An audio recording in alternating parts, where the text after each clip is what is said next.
BFM Business. L'émission 100% placement. BFM Patrimoine. Cédric Decoeur. Bon, début de semaine un petit peu bizarre, puisqu'on pensait être tranquillement en train de baisser, ce qui nous soulageait par rapport aux baisses peut-être plus violentes accusées au cours des dernières séances. Et puis, on a renversé la vapeur. Thibaut François, merci de nous accueillir chez Fastea Capital pour prendre le pouls un petit peu de ce marché. Il y a du carburant pour résister ? Ouais, bonjour Cédric. Écoutez, ça se passe plutôt pas si mal. Effectivement, on a commencé un petit peu tendu.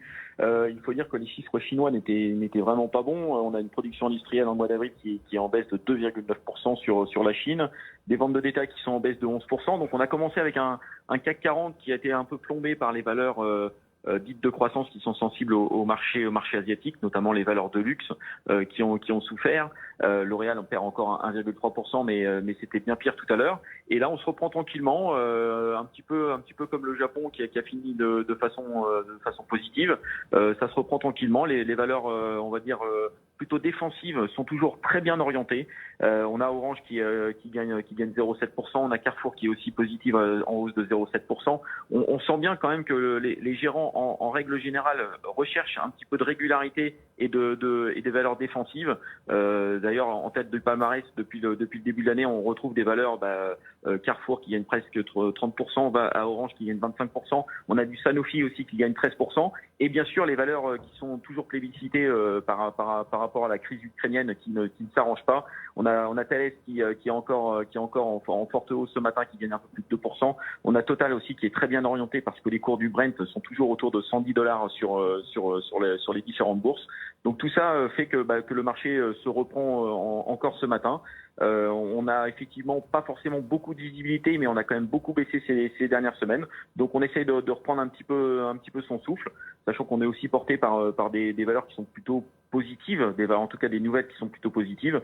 Dans le CAC 40, on peut retrouver Renault qui sort de la partie russe, ce qui devrait désensibiliser un petit peu le titre dans les prochaines semaines. Donc ils ont vendu leur participation en Russie. Et on a aussi Capgemini qui fait une petite acquisition de Chapuis Helder, qui devrait intervenir dans les prochaines semaines.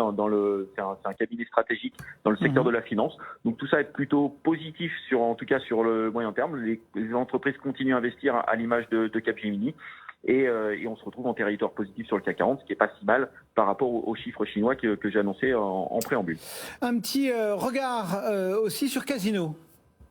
Oui, Casino. Alors Casino, je voulais en parler ce matin parce que c'est en tête du palmarès sur le SBF 120. Donc ça, c'est quand même plutôt rare pour le souligner. Casino qui gagne 5% actuellement autour de 19 €. On a Rallye, la maison mère de Casino, qui gagne plus de 13% sur le marché. C'est cette embellie sur les deux titres est due à la cession de Green Yellow qui serait engagée. Green Yellow, c'est la branche renouvelable du groupe Casino.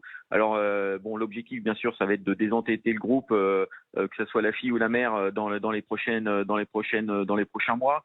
Retrouver une situation financière plus soutenable. En tout cas, c'est toujours la même stratégie chez Casino et Rallye depuis des années. C'est un serpent de mer.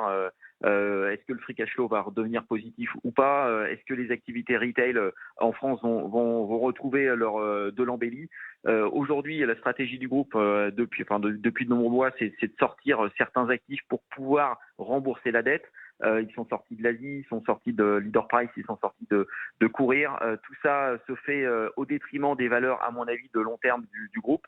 C'est un pansement pour le futur. On règle pas le vrai sujet qui est vraiment la décroissance du retail en France. Pourtant, il y a des actifs de qualité chez Casino et chez Rallye, que ce soit Cdiscount ou Monoprix notamment. Mais c'est vrai qu'aujourd'hui, on retrouve pas de flexibilité financière sur l'ensemble de ces deux groupes. Donc, c'est un effet d'annonce sur Green Yellow. C'est pas encore vendu, mais en tout cas, on espère que le prix de valorisation sera plutôt cohérent. Mais pour l'instant, c'est vrai que c'est plutôt des nouvelles court terme qui rassurent à court terme, mais le problème de fond n'est pas réglé sur l'ensemble du groupe Casino et Rallye. En tout cas, ça fait du bien. 19 €, 5% de hausse pour Casino ce matin. Merci beaucoup Thibaut. Thibaut François, depuis Fastea Capital, comme chaque lundi, pour prendre le pouls de cette séance.